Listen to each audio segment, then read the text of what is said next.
Complete the following sentences. বাক্যগুলো সম্পন্ন করো।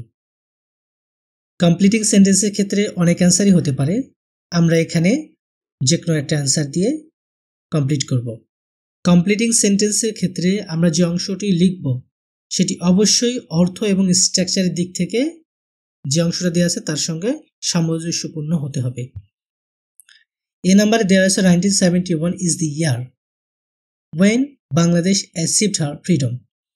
এখানে 1971 সালে কথা বলা হচ্ছে, যেহেতু আমরা জানি যে 1971 সালে বাংলাদেশ তার স্বাধীনতা অর্জন করেছে বা স্বাধীন হয়েছে, তাই আমরা এখানে সামঞ্জস্যপূর্ণ অংশ হিসেবে বাংলাদেশ achieved her freedom এটাকে লিখলাম।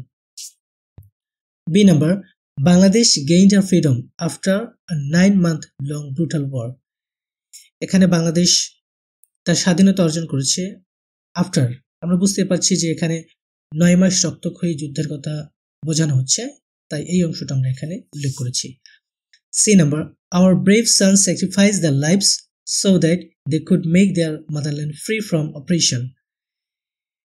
এখানে so that রয়েছে, so that এর পরে আমরা এখানে উদ্দেশ্যটা লিখব, যে কোন উদ্দেশ্যে আমাদের সাহসী সন্তানেরা তাদের জীবন উৎসর্গ করেছেন।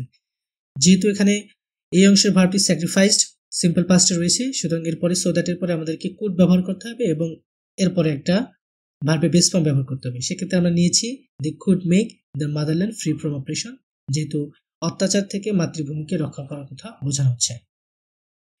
Number D, we should pay due tribute to those heroes who sacrificed their lives for us।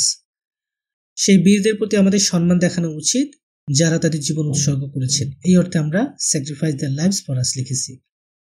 Number E, unless we work unitedly we won't be able to make our country prosperous। যদি না আমরা একত্রিতভাবে কাজ করি, এখানে একটা negative condition বোঝানো হচ্ছে, তাহলে আমরা যদি একত্রিতভাবে কাজ না করি তার কারণ হিসেবে কি হতে পারে, সেজন্য আমরা লিখেছি we won't be able to make our country prosperous। আমরা আমাদের দেশকে সমৃদ্ধশালী করতে পারবো না।